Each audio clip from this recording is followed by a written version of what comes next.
Hey,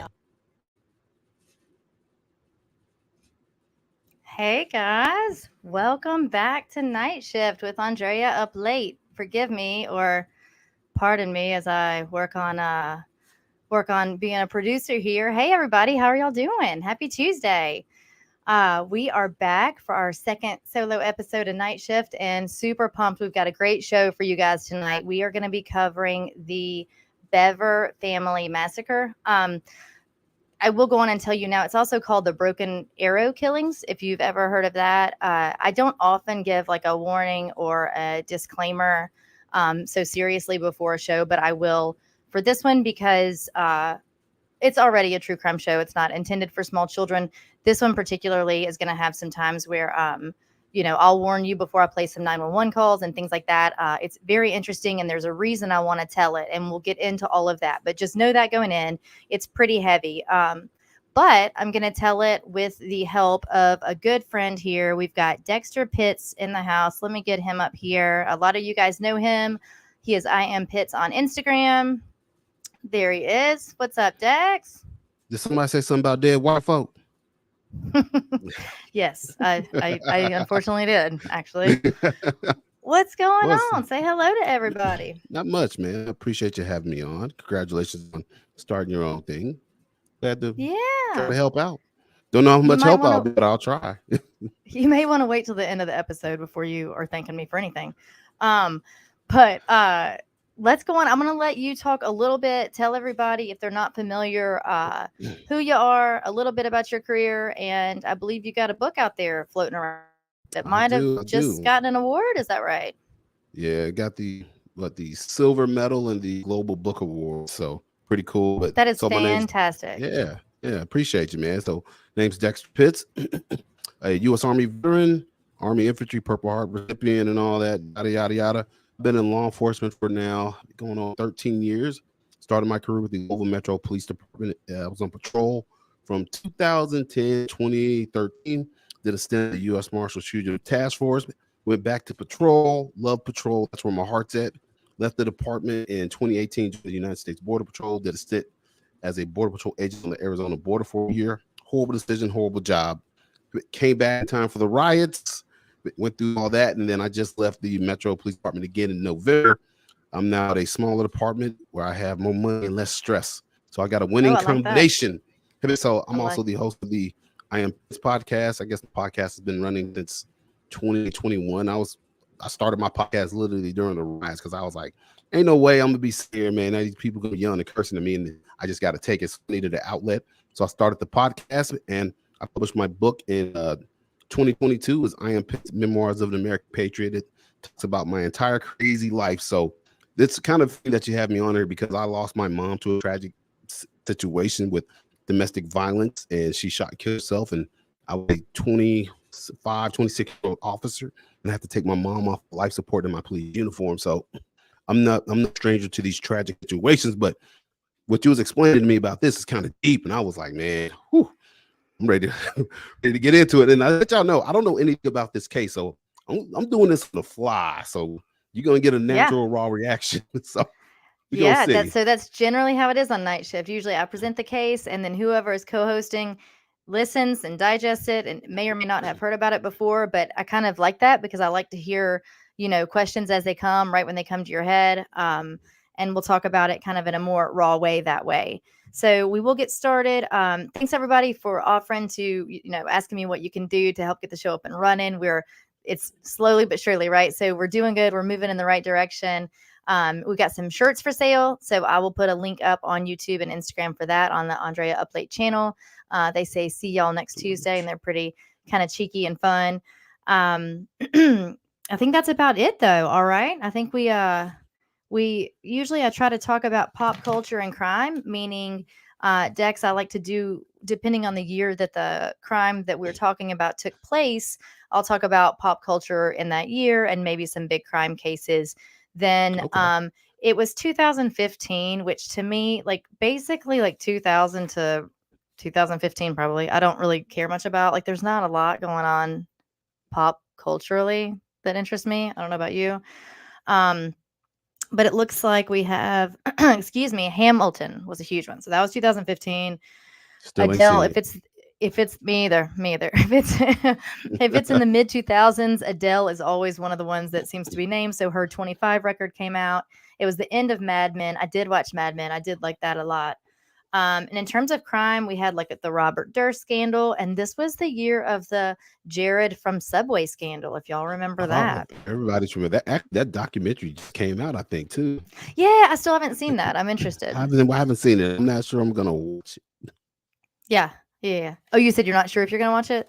Yeah, I don't think I want to. I got a heart for kids. I coach kids, and just I I know can't. It's it's hard tough. to. It's Did hard, you man. see? And we can get into rabbit holes a different time. But did you ever see Leaving Neverland? Yeah, that was hard to watch. So I actually watched that when I was in the Border Patrol Academy on the weekend when I was bored. I was like, man, That's this terrible. dude had everybody fooled. Oh, okay. We will. We might do an episode just on that. Talk about crime. My goodness. All right, guys. So we are taking it to Broken Arrow, Oklahoma. That was an area in, I believe, northeastern Oklahoma. It's one of the larger suburbs of Tulsa. In 2015, the population was right around 106, 107,000 people. Um, like I said, just outside of Tulsa. So David and April Bever had 7 children. All right. So they got married when April was 15 and David was 23, I believe. So their children ranged in age from 2 to 18 years old. Starting with the 18-year-old Jesus. was Robert. We had Michael, who was 16, Crystal, who was 13 at the time this happened, Daniel, who was 12, Christopher, who was 7, Victoria, who was 5, and the baby Autumn, who was 2 years old. In fact, turning 2 years old the day after or of, this was the middle of the night, this crime took place. All right, so those are your children that we'll be talking about. April mainly kind of stayed home. I think she did some stuff with like the neighborhood association and things like that, some odd jobs here and there, but mainly she stayed home under the guise or I guess with they stated that she was home to homeschool her children and be with them in that way. At the time, David was 52 years old and April was 44 here in 2015, and he worked IT for a company called HP Enterprises. Um, I gotta ask a quick question. I don't know if you know. please do. Were they of some sort of religion? Because typically when I see people with that large a number of kids, my first Right, thought goes to either they're just good old country folk, because my family's from Mississippi. My grandmother had 19 children because they had to right. have people Or to they're work the Mormon. Is cotton that what you're farm. thinking? Mormon, yeah, or some sort of Catholic something. Sure, with no birth control. Yeah, so I've not read specifically what denomination they partook in, but they were people claim to say that they were Christian. So I will oh my. Say, be Oh fruitful my. and multiply. Oh Be my. fruitful Let's and not do multiply, my that. children. Yes. So yeah, right. So I do want to touch on this briefly without getting into my own like getting too subjective in it. Um I did homeschool my children for a few years. I think it can be a very very wonderful thing, and I know plenty of people who are very successful and continue to be at it. And I think it can be a wonderful thing to be Christian. I consider myself Christian. I will say sometimes, not sometimes, we know people use terms very loosely related to what they are or use Yeah. them as an excuse to do a certain kind of thing. And so sometimes we find when we say homeschooling Christian, it may not be just that. These kids may not be getting much of an education. And Mm-hmm. this label may be a little ill fitting. So I'm not sure how much Christianity was preached. We do know that they were a bit isolated. We'll talk a little bit more about home life after we talk about the case, but that's a great question that you had. And that's the only way that we know that they've been described as Christian and homeschooled. So, Mm. we'll see what that means as we talk a little bit more about what life looked like kind of behind the scenes after this crime took place. Or I guess I should say prior to the crime taking place. So, Robert, if you remember, was the 18-year-old at the time. He was the oldest son. He worked interestingly enough, at a call center. It was like a Christian call center where you would call in and he would take prayer requests and pray with you. This might seem very interesting to you once I explain what he went on to do later. He took this money, though, that he made there, and he saved it. And with this money, he bought a plethora of knives and body armor and ammunition, which on the surface, I don't really care about. Like, that's fine. But we learned that maybe he was getting a little bit too interested in these things. So while we talk about they deem themselves Christian on one aspect, we know that the boys, starting with Robert and then bringing his brother Michael into it, were getting kind of into the dark recesses of the web without a whole lot of, if any, parameters or checks and balances from Supervision. parents on that and supervision. Probably because they're Exactly. busy running around after the other 12, 20 kids they got. I can only imagine. Potentially. So we do have some reports that say that some of the children have said that um, mom and dad kind of spent most of their day tucked away in individual offices. So we're going to talk about what that looked like for the children throughout the day. But if they were a bit isolated, if they weren't seeing a lot of people outside of the home, and the internet seems fun and shiny, and it looks like they got into, a bit of some bad sites there. So let's just talk about the night this happened. This was in July of 2015. Uh, the family had gone bowling. Leading up to this, Robert, the oldest son, and his brother Michael, the 16-year-old, had really been interested in the idea of mass killings. Okay. So, like school shootings, um, serial killings, anything that amounts to a big number of murders is something that was starting to turn their eye. We do find out from a sister at some point that about a year prior, Robert had said that within a year he was going to kill his family. But her mom just didn't take him seriously. So they kind of did this thing like a bit of like a cosplay with video games and these types of things. So like he does have some old YouTube accounts that show him like reviewing Minecraft and different games like that. So I think that mom and dad, it sounds like either turned a blind eye or just completely thought that they were just doing this kind of stuff, like video game reviews and cosplay, and not taking them seriously or actually taking the time to look back and see what they were looking at online. Are those still up and active? As of a couple of years ago, some of his still were. I think you can still find some of his video game reviews. His name is Robert Bever, Bever. Yeah. So, yeah, everybody's saying they've read about this family. It's kind of the last known president said it sounds kind of messed up. If you are a new listener, we do air live on YouTube every week. So sometimes you will hear me mention people in the chats, and that's just things that they're saying as we're covering the case. So on this night, the family had gone bowling and come home. I'm not sure if it was the entire family or not, but they get home. It's nearing midnight. All right, guys. And Crystal, she was 13 at the time. The 13-year-old sister came in to see what the guys were up to, Robert and Michael. And she said that she saw body armor lying across the bed, and he had like a lot of his knives out on the bed, which to her wasn't necessarily anything strange because she knew that the boys love to get out these knives and kind of count them and look at them and really relish their belongings in that way. And so she turns around to leave, and Michael, the 16-year-old, states, "Are we going to do this now?" And Robert said yes. And Michael proceeds to show Crystal something, or pretends to hold up his computer to show her something. And when he did, Robert came behind her and slashed her throat with his knife. So this is his 13-year-old sister. And how old was he? He was 15? He was 18 at the time. 18. Mm-hmm. And the 16-year-old brother is the one who used his laptop to kind of like take her attention. Distract. So, so he slashes her throat. He was immediately surprised, and he says this later, that she didn't die. In fact, he later will say that it's not easy killing a person, that a body doesn't die the way he thought it would. He thought he could just slash the throat and it was over. Clearly, he's been watching a whole lot of things, right? So he proceeds to slash Crystal's throat. He then starts to stab her in the abdomen, the arms, kind of wherever he can get her. She starts to run off. As she's screaming, this alerts the mother's attention. So April comes in. Uh, Crystal's now kind of out, like in the hallway. She makes it to the front yard, actually. So April is now coming in, screaming, "Stop it, stop it." And as she's screaming, uh, initially it's the reports that Robert go to her. We find out that Michael actually was involved in this as well with his mother.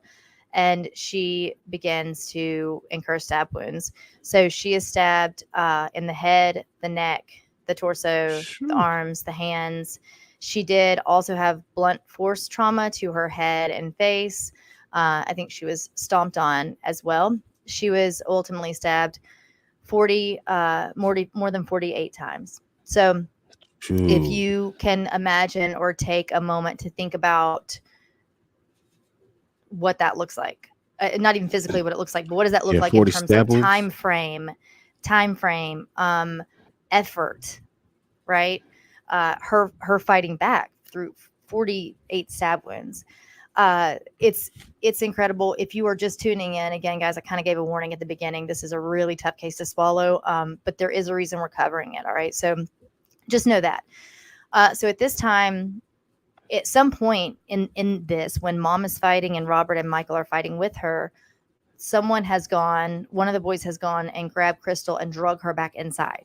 So she had made it out, drag her back inside, all right, and continue to try to stab on her. At this point, she is eviscerated. So that just means that her abdomen has been stabbed enough that her internal organs are starting to come out, but she is still alive. She's actually physically using her hands to hold her organs in her Wow. abdomen, but also has stab wounds on her face and neck and arms and chest.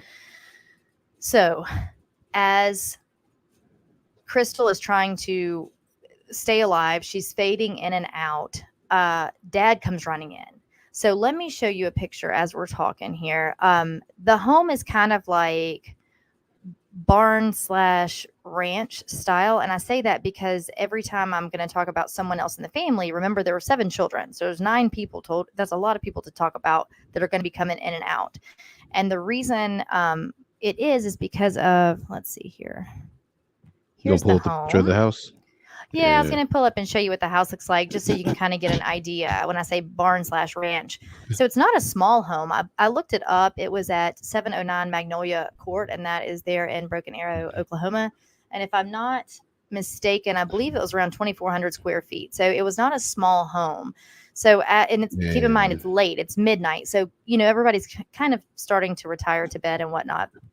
What in the So name of dad, the Amityville whorehouse is that? That is what I was thinking as soon as I right? saw it. I was like, that's the Amityville whorehouse from Yeah. the movie. Yeah, Holy it goodness. certainly appears that way. Looks like a murder shack, So man. so that's why kind of sporadically you have a family member coming in and out, right? So now mom's down. She's still alive at this time, whether they know it or not, right? So like I said, she's been stabbed 48 times. Here comes dad. So David's coming in. David starts to fight them off. But you've got to think this is a 44-year-old man, right? And these are his 18 and 16-year-old kids. sons that are scrawny. I'm going to show you them as well. This is actually Robert Bever when he was ultimately captured after the fact. But this is who has the aggression and intention to murder his family and actually overpower his father. He overpowered his father, this scrawny dude. His Yeah. dad must have been lacking testosterone. My God. There's no Well, way. or this guy had every bit of, psychosis behind him to do so, because Yeah. that speaks for something. That's Robert, and I'm going to go on and show you a picture of Michael. Guys, again, if you're listening, I'll YouTube, Instagram, you'll be able to see them later. That's the 16-year-old. All right, so we kind of see what we're dealing with here. So now dad's come in. Dad was killed. Ultimately, he had at least 28 stab wounds. So he was stabbed in the torso, face, neck, arm, and hand. We have a lot of arm and hand stabs. We can probably imagine, it's them Defensive fighting with marks. him, it's them that, or even just whatever they can get a hold of. But they seem to consistently be aiming at like head, neck, face. That's where most of these fatal wounds are taking place. Not so much chest or spleen, or it's head and neck. So They've drugged Crystal back in. She's trying to stay alive while holding her actual organs in her abdomen with her hands. Mom's laying out. Dad's there. At this point, Christopher, the 12-year-old, has locked himself in the dad's office, I believe. And he's in there and he calls 911. Guys, I'm going to play this 911 call for you, but know that Christopher does not survive this night. So if this is something that's going to be tough to listen to, you don't hear a lot of tussling or anything like that, but you hear him call and tell exactly what was going on. He's 12 years old, and again, he was a fatality of this night. This is right at, I think, almost a minute long. So if you don't want to listen to it, just pause this for, mute it for about a minute, and then we will reconvene. But I'm going to go on and play this for you. There's a little moment of silence at the beginning here. Broken Arrow 911. Hello? Hello. Hi, where are you at? Broken Arrow, Oklahoma 7411. What address? 709 Magnolia Court. Okay. Are you the only one there? No, my brother's attacking my family. Your dad is attacking your family? No, my brother. He has an idea stealing me. I'll pinch millions of people out. Okay, who's attacking your family? What? Who's attacking your family? Yes. Who is it? Do they? I'll call them.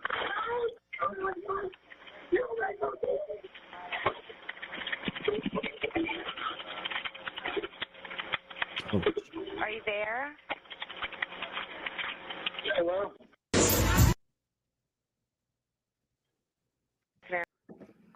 Okie dokie.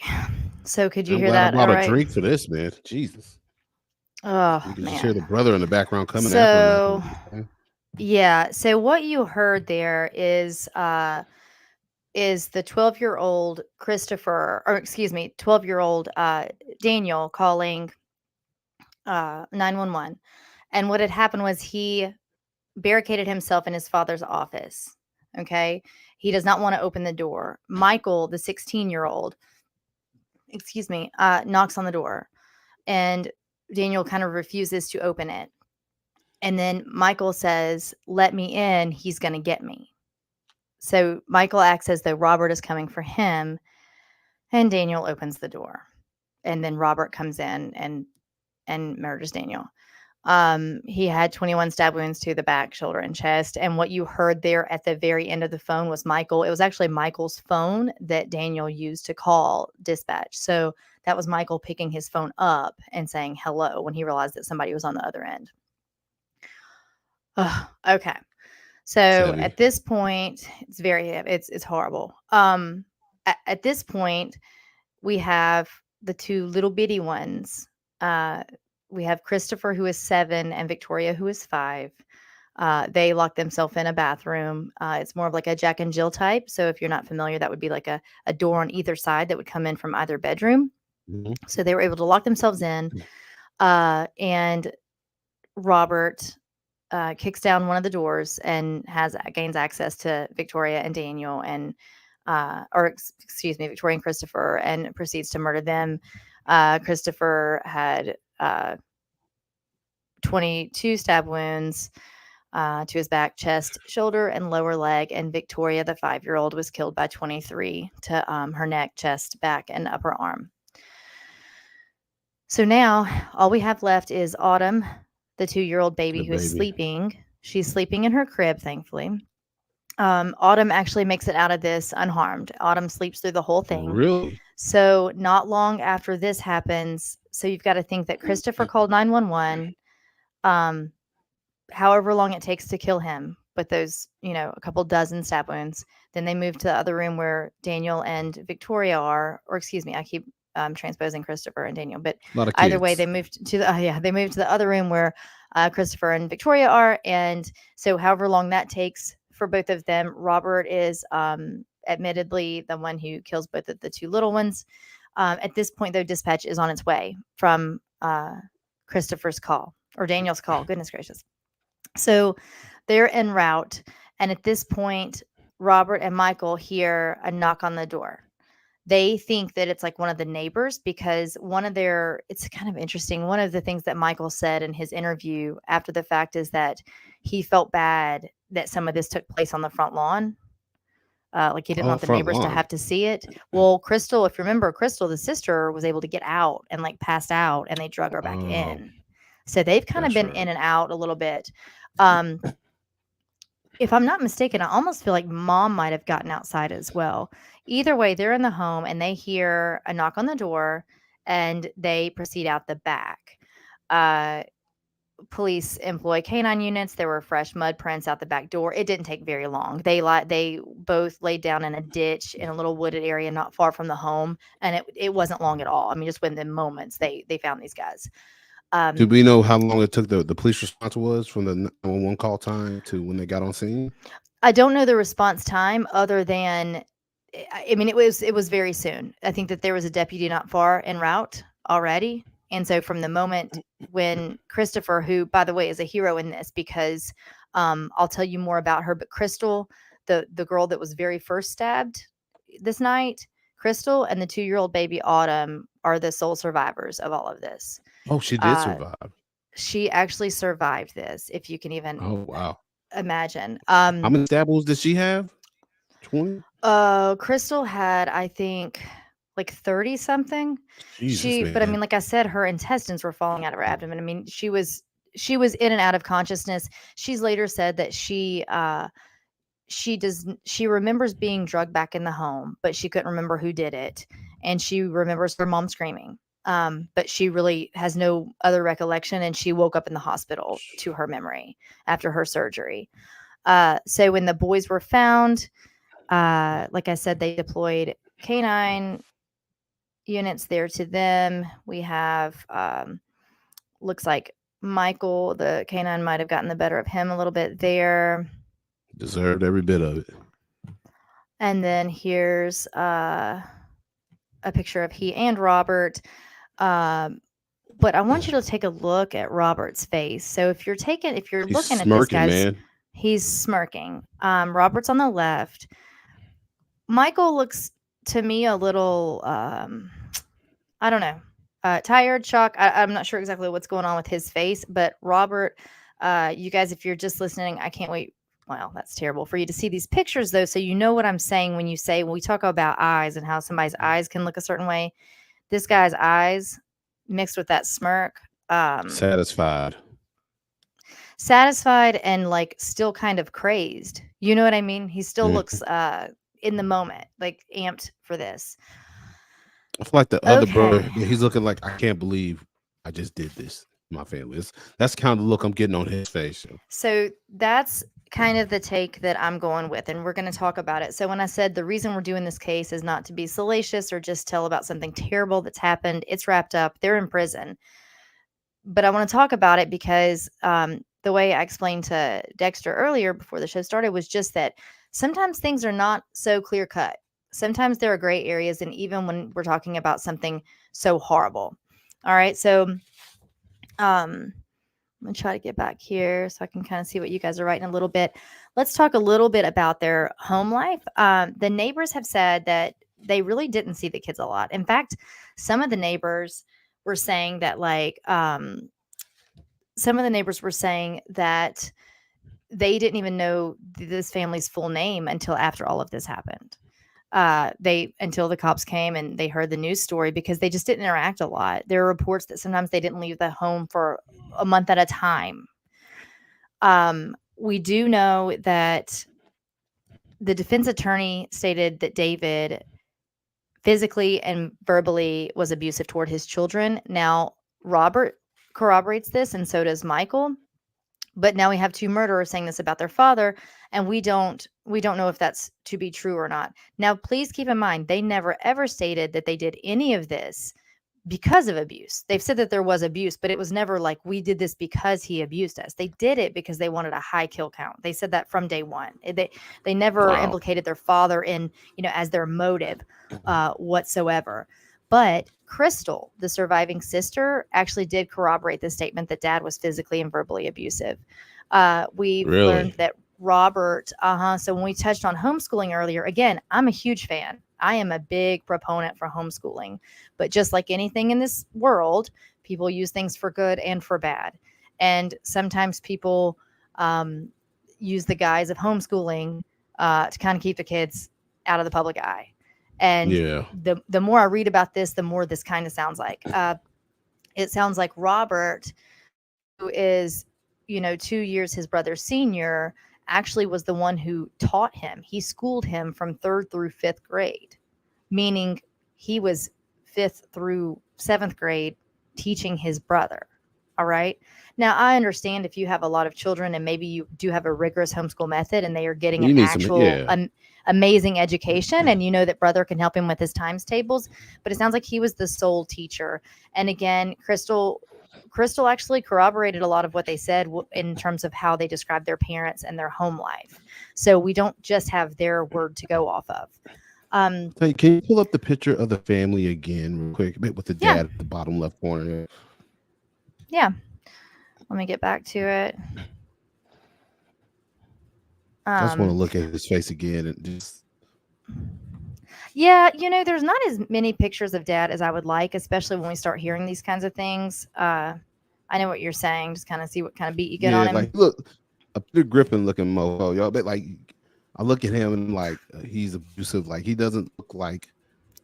It's you would think, but it's always the ones you never suspect. That's how it is. You never know. But he's like very probably low self-esteem, probably low self-esteem, and I'm sure his kids probably got tired of it at some point. But I mean, that's not a reason to go and kill your family. But what you're gonna kill, like just kill him, but not everybody. My God, man. And, yeah.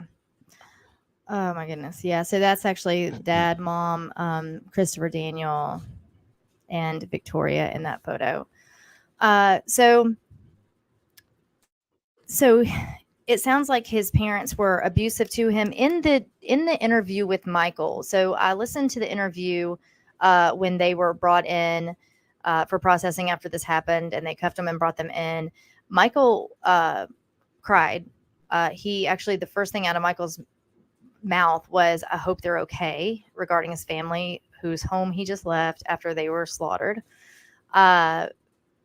Robert didn't have a lot to say. He kind of giggled and whatever, but they read Michael his rights, and he waived attorney rights or anything like that. And he decided to talk, and he answered anything they had to ask him. You can go on your own if you'd like. It's widely available. The interview, it's just a police interview with Michael Bever, Bever, and you can listen to it. It's just over an hour long. I listened to the whole thing. It's interesting body language. It's interesting intonation with his voice, the way he how he processes things, how he answers things to them, compared to his brother. So they are very much they're a study in brothers being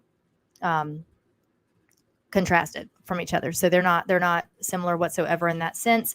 We know that they plan to tell steal. He was definitely following him, man. He was definitely following the big brother's lead. You could tell he kind of had that pull over him. Yeah. And so think about this, y'all. If his brother schooled him as a small child, and then they did have a sister right under them, kind of stair step, not too far from their age, and then it was children. So primarily, you got to think it's these two boys. If he looks up to him because he's literally teaching him, then we know that Michael has a speech impediment. From the interview, you can tell he can't pronounce his R's, but evidently as a young child, he also had a stutter. And reports are that dad would shake him and tell him not to speak until he could speak right. So we've got things like that happening in the home. And these are just the little bits that we've heard. It's not corroborated. I can't find, there's nowhere you can find. I was just having this conversation recently, about finding DCS records and things like that. Jurisdictionally, things are different wherever you go, I guess, but it's tough with it being minors. As far as I know, DCS was never at the house, but we all know that means nothing whatsoever. That don't mean nothing. That means nothing. So Robert did confess to committing all these murders. I mean, there's not really a question about it. He said that his brother and himself had planned this act for some time, but they intended to commit a shooting spree outside of their family. So the family wasn't really the goal. They kind of had to get the family out of the way. They had bigger plans in mind. He hoped that it would rival and even outdo the 1999 Columbine incident. Robert said that, now this is per Robert, not per Michael, but Robert said that they planned to dismember their family's bodies and put them in trunks. He said that the plan was to steal the family car, shoot and kill 5 random people, each at multiple locations. They did have sadistic, man. They did have idols of serial killers. And again, it kind of keeps, and Michael, if you listen to the interview with the detective, continues to talk about the count. Like they wanted like at least 50. Like they had a number they were trying to obtain of victims. And Robert, that's why I am only a little hesitant to talk too much about him, but because he wanted this. He wanted to be famous. He wanted his own, in fact, his goal was to have his own Wikipedia page for mass murders. The comment here says, from the last known president, says, white people problems. What did I say when I got on the show? That's what you said. That's what you said. Who is the last known president?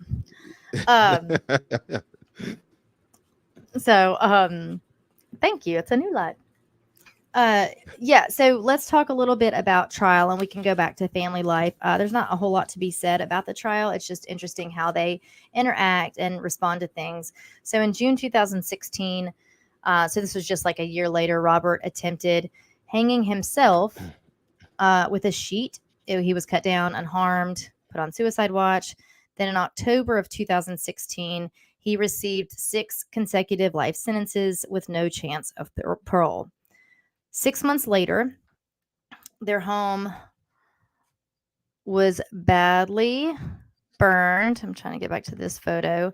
Arson was highly suspected. And so, again, this was 6 months after Robert testified. So their home was burned down. It's actually interesting because between like civic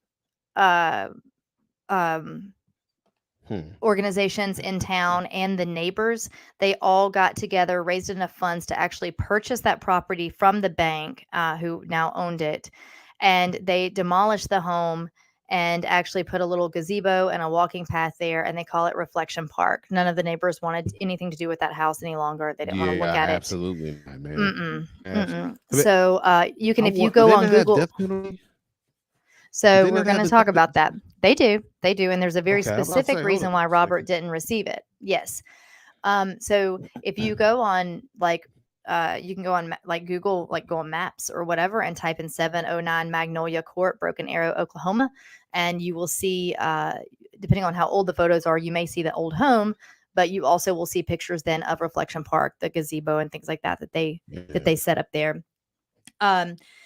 So they do have the death penalty in Oklahoma, and that's obviously what prosecutors were vying for. Absolutely. But with Crystal being 13, turning 14, and still being alive, I can't find documents of her testifying at Robert's trial, but 3 years later, Michael went on trial, and they did like kind of video conference her into the trial to testify. And it was at the court's suggestion that they don't pursue death penalty, because to do so, the amount of appeals and everything else that would come up with that, this way he can be tucked away with no possibility of parole, and it's done. And she doesn't have to interact with or think about seeing him or these court cases coming up anymore. So it was actually at her, she agreed to this as well. It was just a way to mitigate any further trauma as much as possible for her. Mm-hmm. And I understand that, but and having to deal with him. I'm just a believer that, man, some people just in this world just need to die. And I hate the thought of our tax dollars keeping these bastards alive, man. Like 100%. And we had this conversation. BC and I were talking about this last night, that like, they didn't always have everything right a few hundred years ago, but sometimes they did. And something like this, you get there, you see what they've done. There's not a doubt and done. Just handle it and move right along. Like there's no reason. We've talked about this. I've talked about it on Night Shift previously with certain things or certain offenders, certain things that happen. That it's done. There's no point in sitting in a room somewhere to sit in a cell No. and get some food and waste away. And I mean, there's no point in that. No. Personally thinking anyway. No, So I'm of the same mindset. I hate that, man. Wasting tax dollars Yeah. on scumbags to live, keep breathing. yeah, it's just taking up space. It doesn't make a lot of sense. So that was about the home. So then we know that 1 year after we know like right before he went on trial, he tried to hang himself. Robert did with a bed sheet. Went on trial. The house was burned down. About a year after his testimony, he attacked multiple prison workers. He had an 8-inch knife. He was finally subdued after injuring a few of them.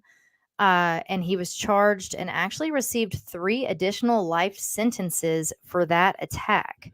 And let me show you. I didn't put it up here. More I may life not sentences. have. And this dude's gonna keep offending and trying to kill people. Well, because he has nothing else. What? He's not getting Yeah, out. yeah, nothing else to live for. What are you doing? I mean, yeah. What else are you doing?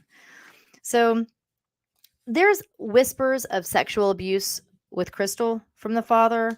I'm not going to get in the weeds with that too much because I don't want to say it doesn't No. matter. For this case, it kind of doesn't matter. It had nothing to do with their motive whatsoever, and I can't corroborate it. But she did have a journal that evidently in her journal entries, it alluded to such. But evidently there was like some weird evidence getting like lost. Some of it went to like an auction house to be sold off, but people there like read her journal and then called authorities because they were like, oh, this has some things in it that like I don't think this needs to be sold off. Like I think that this shows that something might have happened to her. But then they get the journal back, detectives do, and then when it changes hands within the department, now there are like journal entries that have been torn out. And from what I can understand, Crystal was never even confronted with this or like asked about it or asked if it looked different than when she turned it in or when they took it. And then we know that this one detective, Gayla Adcock, she'd been scheduled for hearing. She is the one who then ultimately resigned due to some allegations of mishandling evidence. That's something just to kind of put off and keep in the corner of your head that that's a possibility. We already know that at least 3 of the children have said that dad was physically and verbally abusive, and now we potentially have something else going on. It's just another paint stroke as to potentially what that home could have looked like for all those years. Yeah, set those kids off and sit them down in the dark path, man. But in terms of evidence and stuff like that, I really don't care. I mean, it doesn't matter. What's done is done, and that has nothing to do with our case now. So that's kind of that, but just a little extra tidbit so you know about it. So then Michael finally starts his trial in April of 2018. Robert did testify for the defense for Michael. The original plan evidently was to decapitate the baby. So remember, the baby survived. The baby was unharmed completely. She slept through the whole thing. When police got there, they had not had time to get to her yet. But evidently the plan was that they were going to decapitate the baby. But Robert said that when he told Michael that that's what they would be doing the next day, Michael said to him that he was going to, quote, hold the baby all day long then. So in anticipation of knowing what was going to happen, he wanted to hold the baby all day long, and her name is Autumn.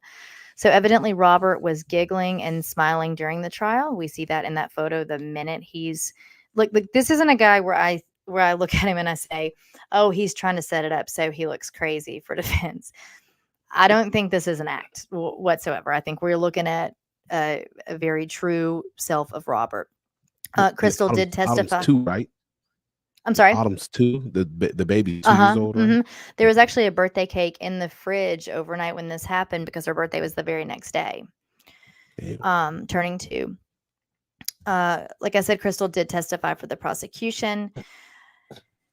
And she said what I told you earlier about not remembering who drug her inside. So evidently when she recounted in court about hearing her mother screaming and how she could remember that, she got emotional, and Michael also broke down and cried during this time. I'm still just trying to remind you guys or paint the differences between Robert and Michael. in all of this. The responding officers do state that April was alive, the mother, when they got to the home, but she passed away before EMS arrived. And he said, like I told you earlier, that when Michael was handcuffed, he said, quote, "I hope they are okay," referring to his family. It was about a 20-day trial for Michael. And on May 9th of 2018, Michael was found guilty. Now, this is interesting. Over half the jurors, after hearing all of his testimony and everything he had to say, were crying. Of course, they're crying. It's a horrible case, but they're crying during the verdict reading.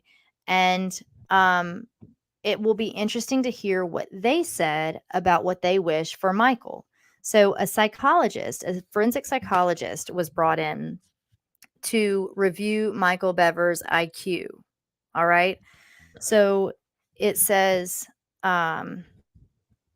she said that his overall IQ is 83. So we kind of generally call average 85 to 115. We're getting on the low end here. 83. Under 70 Go with the hard R on that one. Yeah, under 70 would be considered definitely hard R word. Yeah, definitely the delays there. So under 70. And what is he? He's 83. So she said, which is interesting, okay? She said that he exhibited strong verbal skills. He was a good reader and strong verbal skills, but that his reasoning and how quickly he can think were not so good. So like his processing of what he's hearing and his reasoning ability, which we've talked about reasoning ability before when it comes to a trial, because it's very, depending on the case, depending on the crime, your reasoning ability can kind of make or break that defense. She said that his level of mental deficiency is what she, quote, called it, could be due to childhood trauma or abuse. It could be something he was born with. It could be a mixture of both. They asked her if she thought that he had potential to be rehabilitated at some point and overcome this and be a functioning member of society. And she very flatly said that it was really just not her job to say that. But she did want to speak on his deficiencies with his IQ. So that's another little side note to note about Michael. We don't know the IQ of Robert. I've looked everywhere and I can't find it. I would think higher functioning, if anything, to be fair. Absolutely. What Michael, he was tried as an adult too, right? So that's where we're going. So Robert obviously was because he was 18. Michael was 16. And so here's where we get with that. So the way this worked in Oklahoma at the time, at 16 years old, the verbiage is, if he is found, quote, irreparably corrupt and permanently incorrigible, then you may sentence, this is what the judge tells the jury, then you may sentence him to life without the possibility of parole. If you do not find him irreparably corrupt and permanently incorrigible, then he will be life in prison with the possibility of parole. The jury did not find him as such. Now, they do find him complicit in the crimes, as do I. Yes, absolutely. They think that he should be punished, as do I. But they asked for a sentence of roughly, they did some math and some formulas and kind of wanted a sentence of roughly 38 years. And half of the jurors actually asked the judge for leniency in Michael's sentencing. So they wanted him to go to prison for this horrible thing, but they also were kind of looking at the whole picture here. The judge needed more time to decide on this. So actually, she waited a couple weeks, came back, and on August 9th of 2018, sentenced Michael to 5 consecutive life sentences. Okay, guys, so pay attention. 5 consecutive life sentences for the murders, with an additional 28 years for the attack on his sister. He will then, so per like the prescribed formula here, once he serves he would have to serve 85% of the sentencing to then be eligible for parole, but it would be 85% of like over 225 years in prison.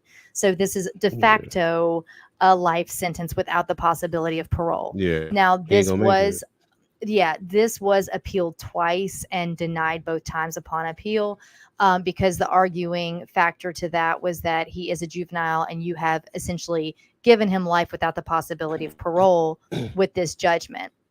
Now, because let me ask you, but if you were a jury member on that trial, for that, what would be your thinking, Andrea, personally? Knowing all the facts and the totality of the circumstances, and they know more than we do. Yeah. Yeah. Yeah, I feel like I was already coming to this conclusion, and then when I see that the jurors did as well, and they know a lot more than we do about this, um, it kind of corroborates my thinking. My thought is that this boy had nothing but his brother to look toward. We are malleable mentally and emotionally as humans, but much less as children. And then, furthermore, again, potential abuse was not the motive. They never said it was. They agreed it happened, but they didn't say that that's why they did this. In fact, they didn't just go after dad anyway. They went after the whole family. So that shows that it Yeah. wasn't due to dad's abuse that they wanted to kill. It could contribute to some rewiring in the brain for sure. But if you've got a dad who's shaking you because of your speech impediment and telling you not to speak until you can speak correctly, and you've got a mom that's in her room often and not engaging, and you're basically being raised by your older brother, you're only going to turn to him more. So as the Mhm. years go by and these little bitty boys get to be middle-sized boys and get to be older boys, and they're looking online and older brother's hyping it up and they're buying these weapons, and older brother's saving the money to buy the things. He's the leader at every turn. It doesn't mean you should be a follower, but I can see how this happened to Michael, particularly now that we have the piece of his lower IQ and his lack of reasoning and processing skills. I The think abuse like combined. Yeah. the abuse combined, and I would again encourage you, if you are on the fence about this or just are curious, the psychology behind it, go and watch Michael's interview with the detective. I think it's telling. One of the times, it's hard, and I said this earlier, but you can't go off of that interview and be able to discern whether or not his kind of incorrect answers are because of shock, trauma, or his processing skills. We really don't know because this is coming right off of the night of the murders. But for example, if it was due to his lack of reasoning or processing, one of the times the police officer or the detective asked him in questioning, just very plainly, how are you feeling right now? Like, how does this make you feel? What happened? Because they had just gone through the entire list of events chronologically. And he said, he was like, he said, how did he answer it? He said, oh, it was like 30 minutes or something like that. He said it was about 30 minutes from the time we started all of this until the police arrived. And the cop was like, okay, yeah, that's not what, like, how do you feel right now? It's 8 o'clock in the morning. It's been 8 hours. How do you feel? So he's not quite comprehending sometimes, like, exactly what's being asked of him. He did say more than once that, like, yeah, he was complicit physically in his mother and one of his brother's murders. I think all of the rest, for the most part, were Robert, even though now the argument will be made that Michael opened that door with the ruse of being attacked by Robert to get into where Christopher was on the phone with 911.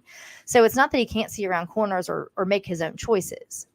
I do Being feel like influenced. to answer your question in the longest way possible, I mean, I think that I'm with the jury on this one. I think that he goes to prison and then we see what we've got. Like, at some point, they said 38 years, like whatever that looks like. I do think that the idea of potentially parole, I think obviously with strong mental evaluation. Yeah. But I Definitely real do. I mean, I strong. think that Robert needs to be under the prison, but I do think that Michael, I do think he is potentially a candidate that could be rehabilitated, and be out there. Because I Because of the don't fact think, that my argument is, I don't think if, I'm so sorry, but I don't think if there was no, no you're fine. Robert, if there was no Robert in that family, I don't That think would have never Michael would have happened. ever done this. No. Especially with him saying, "Hey, we're gonna decapitate the baby. At least gonna hold the baby all day before we do it." Showing his humanity, like he wasn't down for it. He really didn't want to do it. And then the fact that he said, "Man, I hope they're okay." He's Yeah. he's still got a heart, but like I said, his brother had mind control over him pretty much. Yeah. Yeah. I don't know. I mean, so are you in agreement there with that? Oh, I'm absolutely in agreement. Yeah, it's like, I hate what he did, but I understand that he's a young mind, and he's, like you said, malleable. And if your brother's there for you at the turn of everything, and your parents suck, and your brother's all you got, and you don't want to disappoint your brother because he loves his brother. He wants his brother's approval. Right. One of the times he was asked in his interview, essentially like, why did you, if this was all Robert's plan. Now Robert lied. Robert got up there initially on stand to say that He's a Matt that psychopath. or well, yeah, of course, but that Michael didn't do any of it. He wanted to take credit for all of it, and then we find out that Michael did actually physically kill too. But he said something like we just had different parts in it or something along those lines. But when Michael was asked, why did you, if it was Robert's plan, why did you go along with it, or why did you feel the need to do this with him? And he just said pretty plainly, he was just like, well, I mean, he told me that he'd kill me too, that I might as well do it with him or else he was going to kill me too. I mean, and I don't think it was because he was just scared of being killed. I think he thought, oh, this is this thing we're doing, and his brother talked it up, we're going to be famous. And they had just ordered, I think, 3,000 rounds of ammo that were going to be delivered to the house the following day. And that's why they picked the day that they did, so that their parents wouldn't see what got there. But yeah, I don't know. It's tough. All that to say, we have at the hearing, Michael did say to the judge, every minute and every second I've been thinking about what I could have done different and what kind of life I could have had with my family. Because they were co-conspirators, they won't ever share a prison. And so right now, Robert is in the Joseph Harp Correctional Center and Michael is in the Lexington Correctional Center, and both are in Lexington, Oklahoma. I don't know what's possible. I'm going to look into it. I don't know. I'm interested in hearing from Michael now. I don't know absolutely. I don't know what the rules are there. I do know I've called a couple different prisons over covering these cases and to see kind of what the rules are in terms of communication or what's allowed for the prisoners. So I'm not sure what he would have, but now we're in 2023. These crimes took place 8 years ago. So he would now be 24 years old, frontal lobe a bit more developed. You know, I would just kind of like to see where we're at with him mentally now. So I am going to look into that. I'll keep you guys posted. And if it's possible to talk to him or even just get a letter to just kind of, you know, I don't know. I don't know. This one bothered me so bad because while it's so tough and heavy on the heart because of just how tragic and just horrific, I mean, quite honestly, terrible it is. I don't know. I get so confused with my feelings on this one because of Michael. It's kind of thrown me a little bit. Because he's a monster, but he was like an innocent monster, like taken advantage of. Literally, man. It's like your heart's really torn because, oh man, you can see his humanity, but at the same time, you see what he did. Well, and he still did something horrible. He knows right from wrong. Right. You know, so it's kind of like, man. Right. Well, do we have any updates on the littlest one? Because she would be. So all we know is that Crystal, I know. See, they're still so young. I mean, that was 8 years ago. Crystal would just now be 21, and Autumn is like 10. So they actually were both adopted to the same family, and I don't know further. Crystal has few and far between given an interview. I don't know. Yeah, I can imagine. You know, they were minors and it was a horrible accident. So they didn't disclose what family. I don't know if it was family members.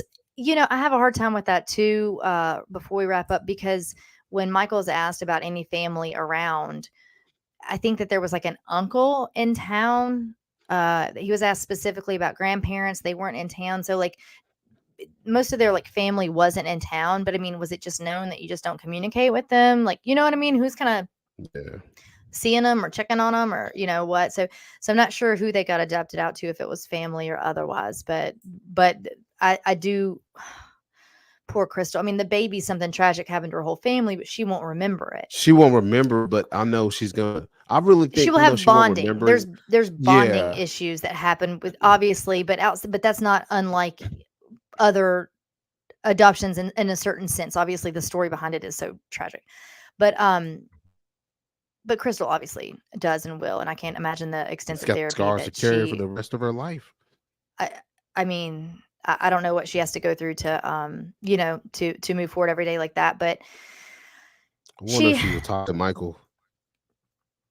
Ooh, I don't know. I wonder. Yeah, that's a good question. I could only I don't know. imagine I don't because know how she could, or maybe later on. I don't know. She's still pretty young, but a young adult anyway. But either way, that's kind of what's going on with them. That is the Broken Arrow killings, the Bever family massacre, whatever you want to call it. But I just do find it. We talk kind of the why behind stuff a lot of times on this show, and I think that this was a case specifically for that. Um, Once you trudge through the gruesomeness of it, it is telling, yeah, what's going on in people's minds. that's dark, man. It's real. Mm, It just mm. goes to show, but you don't know what's going on inside of people's houses. Period, baby. Like You you have no just idea. don't know, man. You Mm-mm, never have a mm-mm. I know clue. you as an officer know that. I know from working in the hospital for a million years, the same thing. You just don't, um, or even It's just all a being an charade. adult and meeting other people, and then learning. You think maybe that you think they have the perfect what you just everybody's got stuff going on, but you don't realize how bad some people might have it. But I mean, it happened to look, me when I got from my book. It happened to me. yeah, One of my sergeants that kind of saved my life when I was going through. I looked up to him, but I didn't realize the deeds this guy had until like last year, and this completely turned on me, and I was just like, where's all this coming from? And it just came out of nowhere. Then you start to see the fractures in his marriage with his wife. And I was just like what the yeah, heck, yo? And I remember when he was saving me, the next thing you know, I'm trying and had to save him and help him, man. And mm, it's so weird. You just, like I said, you don't know. That's why I tell you people, don't. I careful who you watch and follow on social media and all these gurus and all this stuff, because man, I was like, everything you see out here is a lie for the most part. I don't believe in We're all hardly fallible. We're anything I all see. human beings. Everybody's I mean, just fallible, man. yeah. Nobody's living this great of a life on social media and on Instagram. It looks like it. But as I tell you, I've taken plenty of influencers to jail in handcuffs that were drunk and disorderly and stupid I and literally got have a daddy issues lamp and got trauma. lying sideways with toilet paper hanging on it to make my light right here. So if that's some behind the scenes for you, I said, did you learn that in that's jail some somewhere? influencer stuff. Say what? You ain't learned that in jail, did you? Maybe. Oh man. Look, Dex, I really appreciate you hopping on. You guys go get his book, I Am Pitts. Like he said, he just got a second place award for that today. Global award, right? Is that what that's called? Yeah, the Global Book Awards. Yeah. The Global Book Awards. That's fantastic. Follow him on Instagram at I Am Pitts. He has a podcast of the same name. Uh, Great guy, family man. Now he is what he says he is. So he's talking about everybody being out there and saying and doing things that they don't uphold, but he is and he does. And he's promised he's going to come hang at the beach with his fam. Is that right? That is right. I'm putting it on the record right now. Wait, me or my doppelganger? I wish Me or you my could have seen that. doppelganger? Man alive. I did so many double takes. I took it when you sent me the photo. I was like, oh my God, there's another me around here. Like, You guys, we were at the beach and this guy's walking around in swimming trunks and a cowboy hat, and we were like, that's Dexter Pitts over there. And the guy turned around. It's like as soon as we kind of knew it wasn't, we still were like, meh, I mean, maybe. I don't know. So I sent it to Dexter, and he even laughed and was like, I don't know, maybe I am at the beach. man, I was like, Um man, hold on. Well, you guys go follow him wherever. He's great. I do appreciate you coming on, Dex, and Oh, of we'll have to course, do this again. absolutely. Yeah, Yeah, definitely, yeah. definitely. So I'm glad I could be a part of it. A new adventure. absolutely. So moving forward with Night Shift, this is kind of what we're doing. So the same crime stories. Whoever is co-host will respond. One of these days, we might do a little contest and maybe let you guys pick a fellow listener to be co-host. We've got some fun ones lined up in the next few weeks, and so I look forward to it. I look forward to seeing you guys again. Grab you some shirts, subscribe, do all those things I'm supposed to tell you to do that I always forget to say. But as of now, it's Tuesday night. It's me and Dex, and we're signing off. So good night, y'all. Y'all take care. Have a good one, everybody.